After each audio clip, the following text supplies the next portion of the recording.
अस्सलाम वालेकुम फ्रेंड्स, मैं हूं आपका टैक्स दोस्त और टैक्स होस्ट एंथनी विलियम्स और आप देख रहे हैं टैक्स दोस्ती रिपोर्टिंग वीडियोस।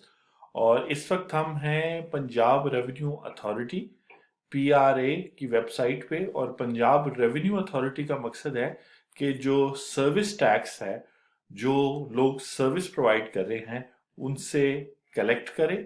और जो है वो service tax service providers collect करते हैं अपने कस्टमर से। यहाँ पे वेबसाइट पर हम इनके जो सर्कुलर्स, नोटिफिकेशन, क्लैरिफिकेशन वाली पेज पे हैं। यहाँ सर्कुलर्स में क्लैरिफिकेशन वाली पेज पे, और ये बहुत अच्छा note, clarification regarding sales tax on workshop services. और यहाँ वर्कशॉप से मुराद है ऑटो वर्कशॉप सर्विसेज। और अगर आप इस पर क्लिक करें तो ये क्लैरिफिकेशन का नोट ओपन हो जाएगा। और बेसिकली इस क्लैरिफिकेशन का मकसद है, जो जनवरी 30 2020 को इशू है, कि आया जो वर्कशॉप वाले हैं वो ऑटो पार्ट्स भी सेल करते हैं। ठीक है जी, जहां यहाँ आप देख रहे हैं वर्कशॉप्स हैं, ऑटो वर्कशॉप्स हैं, और वो सर्विस भी प्रोवाइड करते हैं। तो वो सर्विस प्रोवाइडर्स हैं या गुड्स प्रोवाइडर हैं।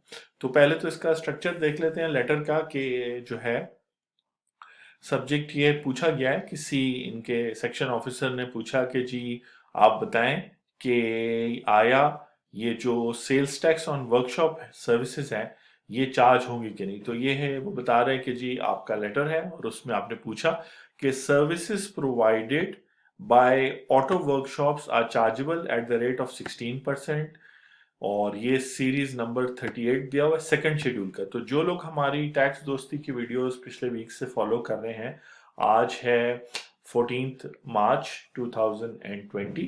तो पिछले वीक से हमने प्रोविंशियल सेल्स टैक्स के हवाले से वीडियोस स्टार्ट की हैं, यानी जो पंजाब रेवेन्यू या सिंध रेवेन्यू के हवाले से जो सर्विस टैक्स प्रोविंसेस चार्ज करते हैं उन पर हम बात कर रहे हैं। और आज इस सर्कुलर के थ्रू हम वो जो टैक्सेबल सर्विसेज को भी क्लियर कर रहे हैं कि टैक्सेबल सर्विसेज क्या होती है, क्योंकि गुड्स एंड सर्विसेज में कंफ्यूजन होती है। जैसे यहाँ आप देख सकते हैं, ये ऑटो वर्कशॉप पर एक सवाल उठा है कि आया ये सर्विस प्रोवाइडर हैं तो इनको पंजाब रेवेन्यू में रजिस्टर होना चाहिए, या ये गुड्स प्रोवाइडर हैं और इनको एफपीआर के साथ जीएसटी में रजिस्टर होना चाहिए, पीएसटी में या जीएसटी में। तो हम बात कर रहे थे फर्स्ट इंट्रोडक्टरी वीडियो में कि जितनी भी सर्विसेज सेकंड शेड्यूल में मेंशन है, और ऑटो वर्कशॉप जो है वो सीरियल नंबर 38, यानी लिस्ट है 1 2 3 4, तो 38 पर ऑटो वर्कशॉप्स भी मेंशनड है सेकंड शेड्यूल में Punjab sales tax on services act 2012 में। तो उन उनको सर्विस टैक्स चार्ज करना है। अब कैसे चार्ज करना है इस पे बात हो रही है। तो यहाँ पे उन्होंने लेटर में पहले तो बताया कि सेक्शन 2 जो इस कानून का है जिसमें डेफिनेशंस है, उसमें सर्विस की डेफिनेशन ये है कि means anything which is not goods और providing of which is not supply of goods. तो चाहे आप ले पर्सन है या टेक्निकल पर्सन है, आप समझें कि बेसिकली जहां क्लियरली कोई, जिस तरह फर्नीचर की बात हो गई या सप्लाई ऑफ गुड्स की बात होगी, जहां पे मेन जो चीज है वो आप कोई चीज बेच रहे हैं, तो वो उसके अलावा बाकी सब कुछ सर्विसेज में होगा। And shall include but not limited to services listed in first schedule.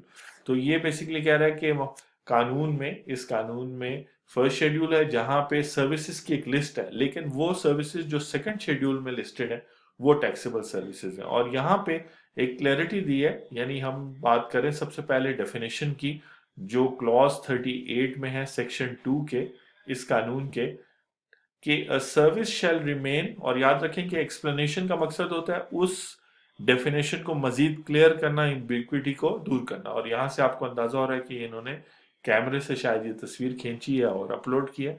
A service shall remain and continue to be treated as service regardless whether or not rendering thereof involves any use, supply, or consumption of any goods, either as an essential or as an incidental aspect of such rendering। और ये जो line लगाई है वो law में तो नहीं है, लेकिन इन्होंने लगाई है। बेसिकली ये कह रहे हैं कि अगर कोई चीज बेसिकली फंडामेंटली सर्विसेज है, जैसे बाल काटना हो गया, या फॉर एग्जांपल अकाउंटेंट की सर्विस होगी, जो बेसिकली एक सर्विस है, एक माइंड की प्रोडक्शन है, किसी भी माइंड या ग्रुप ऑफ माइंड्स की प्रोडक्शन है, और उसमें सप्लाई ऑफ गुड्स भी शामिल है, जैसे हेयर ऑयल हो गया, या अकाउंटेंट के केस में वो आपको साथ में कोई रिपोर्ट भी दे रहा है, या कोई स्टेशनरी भी दे रहा है, या कोई आपको साथ में कोई और चीज भी दे रहा है, लैपटॉप दे रहा है। लेकिन बेसिकली जो भी पेमेंट आप कर रहे हैं वो इसलिए कर रहे हैं कि अकाउंटेंट या हेयर ड्रेसर जो है अपनी माइंड की सर्विस, इंटेलेक्ट की सर्विसेज दे रहा है। तो उस हवाले से उसमें अगर गुड्स इन्वॉल्व हो तो वो उसको सप्लाई ऑफ गुड्स नहीं बना देता, और जो है ना वो सर्विस ही रहती है। तो बेसिकली वो यहाँ पे जहाँ पे वो डेफिनेशन में कहते हैं anything which is not goods, यानी क्लियरली आप एक चीज जाते हैं स्टोर में और आप नेस्ले का दूध लेते हैं तो वो गुड्स है, उसमें कोई सर्विस नहीं इन्वॉल्व है। तो वो या सप्लाई ऑफ गुड्स जो है क्या कहते हैं उसके हवाले से वो, ठीक है। तो सप्लाई ऑफ गुड्स में ये है कि जहां पर कुछ सर्विस एलिमेंट भी हो लेकिन मेनली वो गुड्स हो। जैसे आपने एयर कंडीशनर खरीदा तो उसके साथ ऑब्वियसली उसकी इंस्टॉलेशन मस्ट है, तभी वो एयर कंडीशनर आपके घर या ऑफिस में काम करेगा, लेकिन वो सर्विसेज नहीं है, वो सप्लाई ऑफ गुड्स है। तो उस हाँ, अगर वो एसी खराब हो जाए या आप जो है फिर किसी और को बुलाएं और वो उस एसी को रिपेयर करे या उसकी जगह चेंज करे तो तब वो सर्विसेज होगी। तो इसीलिए इसलिए सर्विसेज होगी कि मे बी शायद वो कुछ उसमें गुड्स भी साथ में आपको सप्लाई करे, कोई फ्रेम या कोई तार आपको साथ दे, लेकिन वो सर्विसेज होंगी। तो ये जो है बेसिकली बहुत इंटरेस्टिंग, इसलिए ये सारे जो प्रोविंशियल सेल्स टैक्स हैं और जो जनरल सेल्स टैक्स है या फेडरल सेल्स टैक्स है, उसमें गुड्स एंड सर्विसेज की डेफिनेशन एक तवील अरसे तक झगड़े का बाइस बनेगी। लेकिन हमारी वीडियोस में मकसद है कि आपको फंडामेंटल सिखाए जाएं ताकि आप as a business owner, as a finance manager या as a consultant, chartered accountant, advocate आप समझ सकें कि आपने किस तरीके से अपना केस प्रेजेंट करना है। क्योंकि गवर्नमेंट की कोशिश है टैक्स कलेक्ट करना, टैक्स में आपको रजिस्टर्ड पर्सन बनाना, चाहे आप सर्विस प्रोवाइडर हैं, गुड्स प्रोवाइडर हैं, और आपके थ्रू जो है फ्री ऑफ कॉस्ट, क्योंकि इसके पैसे आपको नहीं मिलते, वो आकर अपने कस्टमर से टैक्स लेते हैं आप, और फिर हर महीने वो जमा करवाते हैं और अगले महीने उसकी सेल्स टैक्स या सर्विस टैक्स रिटर्न आप फाइल करते हैं। तो फिलहाल हम बात कर रहे हैं कि सर्विस किस चीज को कहते हैं, तो आई होप कि इस एग्जांपल से आपको बताया गया। तो फिर वो नेक्स्ट कहता है कि the set definition entails the essential incidental use of goods की वजह से वो सर्विस चेंज नहीं होती। Thus in situation where services are provided in the manner that use supply और consumption of good is also involve the service shall be continue to be treated as services. वो services ही रहेंगे, और अगर वो services है तो फिर उनकी टैक्सेबिलिटी जो है डिपेंड करेगी उस सर्विस की नेचर और कैरेक्टरिस्टिक्स पे। जिसका मतलब ये है कि अगर वो ऑटो वर्कशॉप है तो वो सीरीज नंबर 38 में आ रही है, सेकंड शेड्यूल में 38 पे। अगर वो होटल है तो वो नंबर 1 पे आ रहा है, सीरियल नंबर 1 पे आ रहा है, और उसका शायद रेट फर्क हो, जैसे आईटी सर्विसेज का रेट फर्क होता है। तो इसलिए वो फिर अगर सर्विस है तो सबसे पहले आपने देखना है कि आप सर्विस प्रोवाइडर हैं इस डेफिनेशन के तहत, और अगर आप सर्विस प्रोवाइडर हैं तो फिर किस किस्म की सर्विस दे रहे हैं उसके लिए फर्स्ट और सेकंड शेड्यूल है। और जब एक दफा आप सेकंड शेड्यूल में फंस जाएं, सॉरी मेरा मतलब है कि जब लॉ कह दे कि आपकी सर्विस है, तो फिर आपने देखना है यहाँ के केस में क्या बात हो रही है। कोशिश हमारी होती है कि वीडियोस 15 मिनट्स में कंप्लीट हो जाए, तो 9 मिनट्स कंप्लीट हो गए। In case of authorized dealership workshop, the dealer receives auto spare parts from their principal and sell as such. Same हालत में भेज देता है। They generally charge price for the auto parts as fixed by their principal, जो Indus Motors ने या किसी और ने कहा वो पे, and get pre determined commission from their principal, वो जो पार्ट बेचा उस पे कमीशन मिला। In such cases, the Punjab sales tax will be chargeable on the commission component, and the invoice will have price of auto parts and service charges mentioned separately, or separate invoice for the two components will be issued.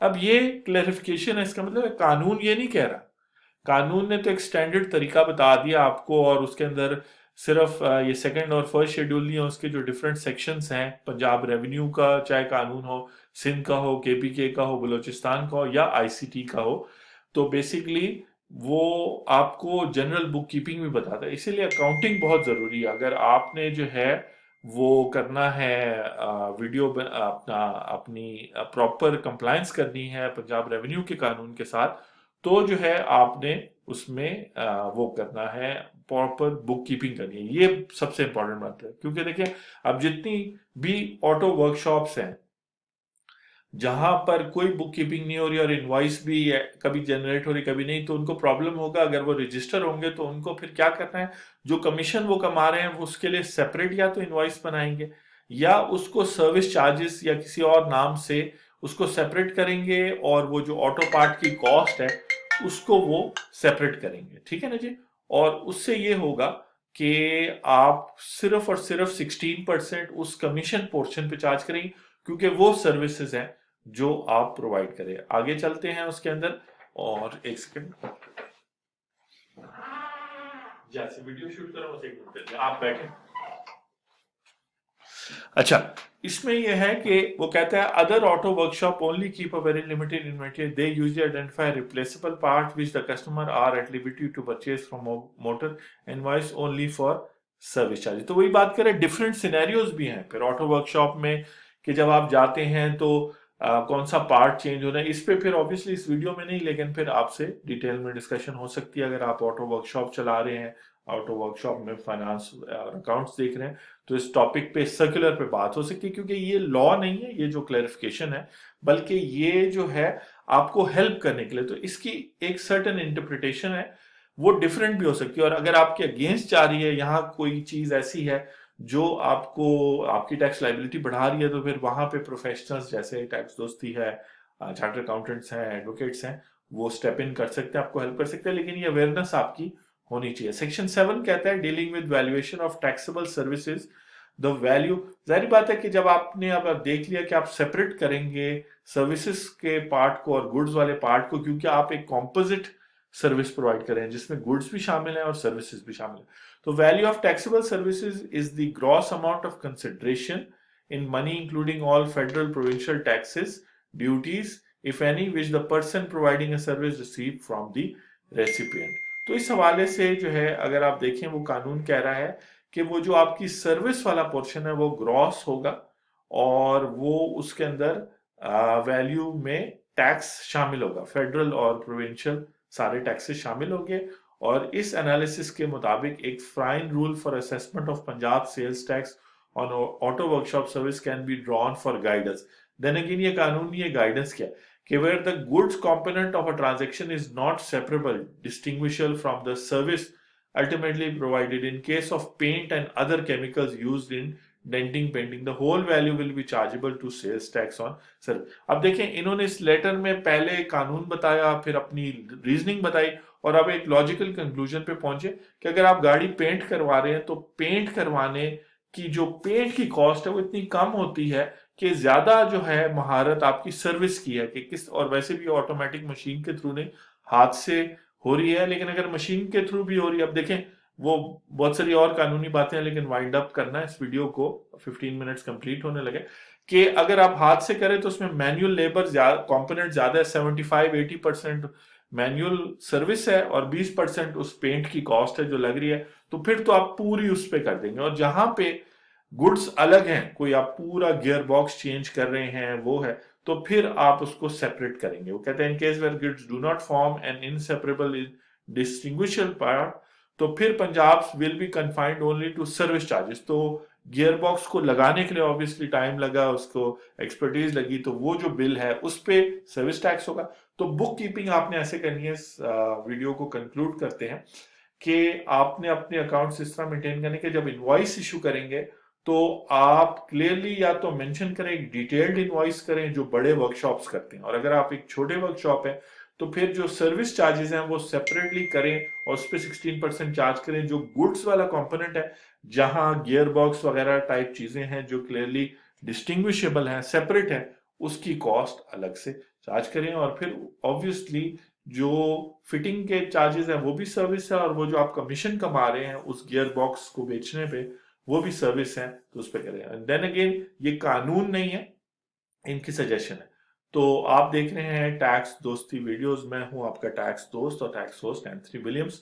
और आपको अगर कोई questions हैं तो आप comments में पूछ सकते हैं। डिटेल कंसल्टिंग के लिए तो हम अवेलेबल हैं लाहौर, कराची, इस्लामाबाद और पिशावर में। आप सर्विस टैक्स पे और वीडियोस क्लैरिफिकेशंस देखते रहेंगे। और अपना ख्याल रखें, अपने बिजनेस का ख्याल रखें, प्रॉपर बुक कीपिंग करें। और आपसे जल्द मुलाकात होती है अगली वीडियो में, जहां इनकम टैक्स के साथ साथ सेल्स टैक्स और एससीसीपी और ट्रेडमार्क और इन सब चीज़ों पे हम बात करेंगे। Thank you very much.